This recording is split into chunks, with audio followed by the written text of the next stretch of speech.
Hello everyone, I am Jyoti Jha. Welcome to NCERT the mind. तो आज मैं आपको बताने जा रही हूँ मुंशी प्रेमचंद जी का जीवन परिचय।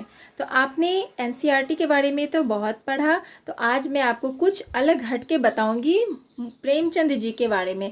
इन्होंने हिंदी साहित्य में अपना बहुत ही एक अलग छाप छोड़ा है। ये बहुत ही महान कवि, लेखक, साहित्यकार, नाटककार रह चुके हैं। तो अगर आपने मेरा चैनल सब्सक्राइब नहीं किया है तो आप सबसे पहले मेरे चैनल एनसीईआरटी द माइंड को सब्सक्राइब कीजिए, लाइक कीजिए और बेल आइकन प्रेस कर दीजिए, ताकि एनसीईआरटी से रिलेटेड या और भी जो भी वीडियोस मैं डालती हूँ वो आपके पास समय से पहुँचते रहे। तो चलिए आज हम लोग जानते हैं कुछ अलग हटके कवि का जीवन परिचय। तो बच्चों, आप इसे ध्यान से सुनिए, क्योंकि ऐसा होता है कि हम जो भी लिखते हैं, पढ़ते हैं, इससे ज़्यादा ज़्यादा अच्छा लगता है इसे सुनने में। और अगर आप इसे अच्छे से ध्यान से सुनेंगे तो आपके दिमाग में ज़्यादा आएगा, आप अच्छे से इन्हें समझ पाएंगे। तो चलिए अब हम लोग पढ़ना शुरू करते हैं। तो आप ये पिक्चर देख रहे हैं, ये पिक्चर है मुंशी प्रेमचंद जी का। तो अब हम इनके बारे में जानते हैं। मुंशी प्रेमचंद जी का जीवन परिचय। हिंदी बहुत खूबसूरत भाषाओं में से एक है। हिंदी एक ऐसा विषय है जो हर किसी को अपना लेती है, अर्थात सरल के लिए बहुत सरल और कठिन के लिए बहुत कठिन बन जाती है। हिंदी को हर दिन एक नया रूप, एक नई पहचान देने वाले थे उसके साहित्यकार, उसके लेखक। उन्हीं में से एक महान छवि थी मुंशी प्रेमचंद की। वह एक ऐसी प्रतिभाशाली व्यक्तित्व के धनी थे जिसने हिंदी विषय की काया पलट दी। वह एक ऐसे लेखक थे जो समय के साथ बदलते गए और हिंदी साहित्य को आधुनिक रूप प्रदान किया। मुंशी प्रेमचंद ने सरल सहज हिंदी को ऐसा साहित्य प्रदान किया जिसे लोग कभी नहीं भूल सकते। बड़ी कठिन परिस्थितियों का सामना करते हुए हिंदी जैसे खूबसूरत विषय में अपनी अमिट छाप छोड़ी। मुंशी प्रेमचंद हिंदी के लेखक ही नहीं बल्कि एक महान साहित्यकार, नाटककार, उपन्यासकार जैसी बहुमुखी प्रतिभा के धनी थे। आप जानते हैं मुंशी प्रेमचंद जी की जीवनी। तो 31 जुलाई 1880 को बनारस के एक छोटे से गांव लम्ही में, जहां प्रेमचंद जी का जन्म हुआ था। प्रेमचंद जी एक छोटे और सामान्य परिवार से थे। उनके दादाजी गुड़ सहाय राय जो कि पटवारी थे और पिता अजायब राय जो कि पोस्ट मास्टर थे। बचपन से ही उनका जीवन बहुत ही संघर्षों से गुजरा था। जब प्रेमचंद जी महज 8 वर्ष की उम्र में थे तब एक गंभीर बीमारी में उनकी माताजी का देहांत हो गया।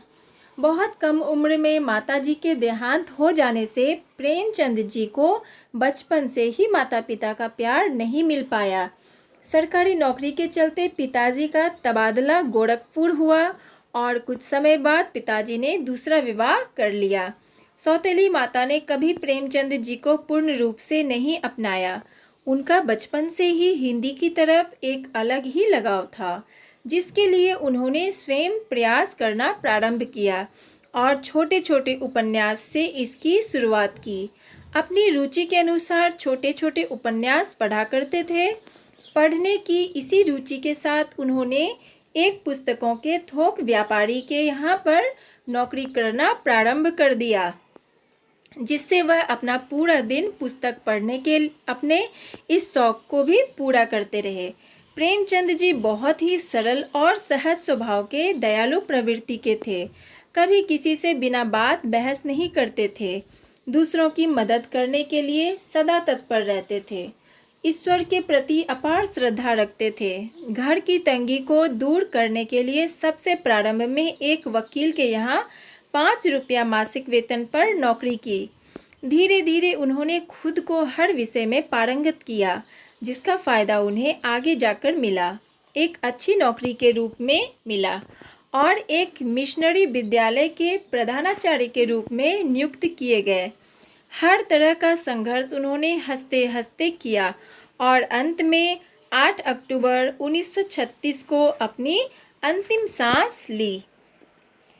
मुंशी प्रेमचंद की शिक्षा। अब हम लोग मुंशी प्रेमचंद की शिक्षा पर नज़र डालते हैं कि उनकी शिक्षा कैसे हुई। तो प्रेमचंद जी की प्रारंभिक शिक्षा 7 साल की उम्र से अपने ही गांव लम्ही के एक छोटे से मदरसा से शुरू हुई थी। मदरसा में रहकर उन्होंने हिंदी के साथ उर्दू व थोड़ा बहुत अंग्रेजी भाषा का भी ज्ञान प्राप्त किया।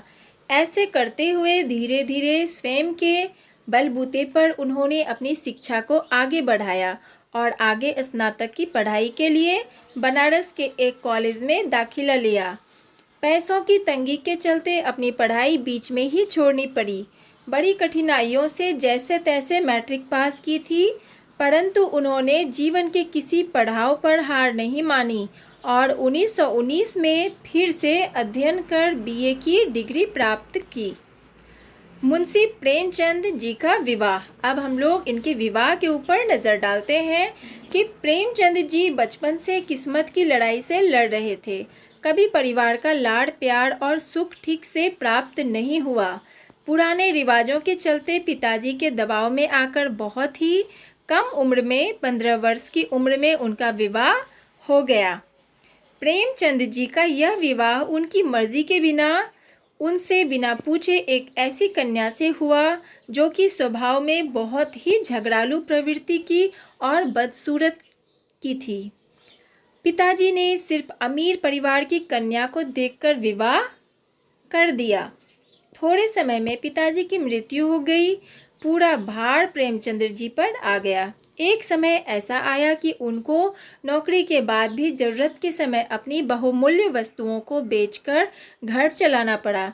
बहुत कम उम्र में गृहस्थी का पूरा बोझ अकेले पर आ गया।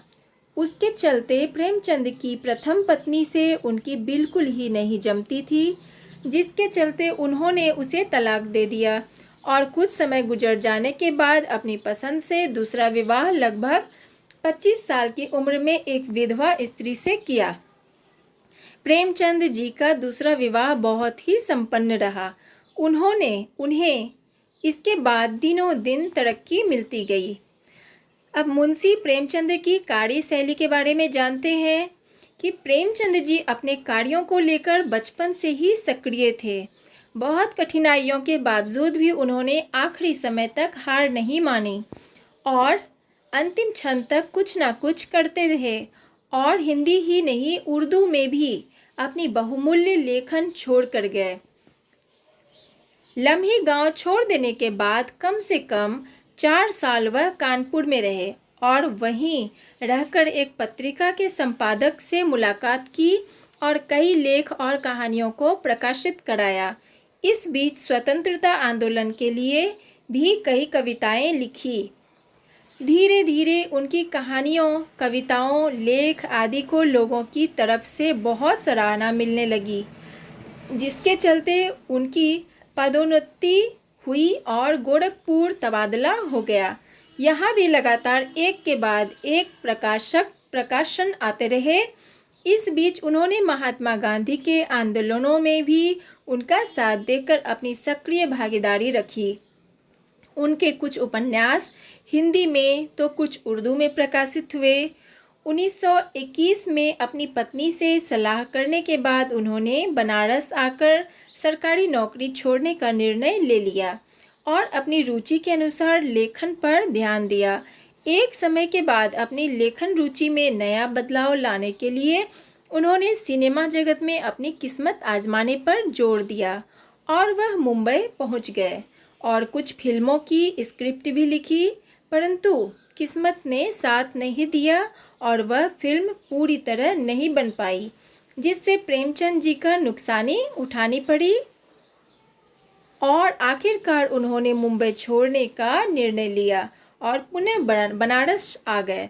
इस तरह जीवन में हर एक प्रयास और मेहनत कर उन्होंने आखिरी सांस तक प्रयत्न किए। अब है प्रेमचंद जी की प्रमुख रचनाओं के नाम। उन्होंने कौन कौन सी रचनाएं लिखी उसके बारे में जानते हैं। तो देखा जाए तो मुंशी प्रेमचंद जी की सभी रचनाएं प्रमुख थी, किसी को भी अलग से संबोधित नहीं किया जा सकता और उन्होंने हर तरह की अनेकों रचनाएं लिखी थी जो हम बचपन से हिंदी में पढ़ते आ रहे हैं। ठीक ऐसे ही उनके कई उपन्यास, नाटक, कविताएं, कहानियाँ और लेख हिंदी साहित्य में दिए गए हैं, जैसे गोदान, गबन, कफन आदि अनगिनत रचनाएं लिखी हैं। अब मुंशी प्रेमचंद द्वारा कथित कथन व अनमोल वचन। वे एक ऐसे व्यक्ति थे जो अपनी रचनाओं में बहुत ही स्पष्ट और कटु भाषाओं का उपयोग करते थे। उन्होंने ऐसे कथन हिंदी और अन्य भाषाओं में लिखे थे जो कि लोगों के लिए प्रेरणा स्रोत बन जाते थे। उनमें से कुछ कथन हम नीचे दे रहे हैं। तो देखिए, आपके ये नीचे में ये कुछ कथन दिए हुए हैं जिन पर हम सभी को अमल करना चाहिए, सोचना चाहिए, ऐसा अपने ज़िंदगी में करना चाहिए। तो फर्स्ट में है कि खाने और सोने का नाम जीवन नहीं है, जीवन नाम है सदैव आगे बढ़ते रहने की लगन का। उन्होंने ऐसा अनमोल वचन कहा। अब दूसरा वचन क्या कहा? विपत्ति से बढ़कर अनुभव सिखाने वाला कोई विद्यालय आज तक नहीं खुला।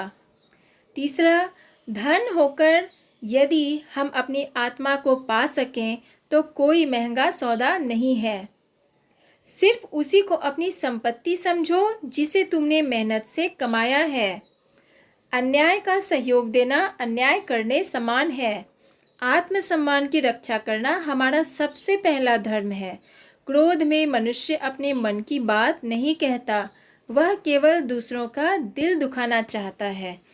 तो इस तरह से बच्चों, आपका ये जो कवि परिचय है ये ख़त्म हो चुका है। तो आपने प्रेमचंद जी के बारे में आज बहुत सारी जानकारियाँ ले ली। तो आप इसे अच्छे से पढ़िए और आप बहुत कुछ समझ गए होंगे इसमें, जो मैंने इतना समझाया, आपको पढ़ के सुनाया। तो आप ज़रूर बताइए कि आपको कैसा लगा पढ़ के, और अगर अच्छा लगा तो मेरे चैनल एनसीईआरटी द माइंड को लाइक कीजिए, सब्सक्राइब कीजिए और बेल आइकन प्रेस कर दीजिए, ताकि मेरे जितने भी वीडियोज़ हैं वो आपके पास समय से पहुंचते रहे। और आपको कुछ समझ में नहीं आता है तो आप कमेंट में भी बता सकते हैं। तो चलिए, मिलते हैं अब अगले कवि परिचय के साथ अगले वीडियो में। तब तक के लिए bye, take care, thanks to watch my video.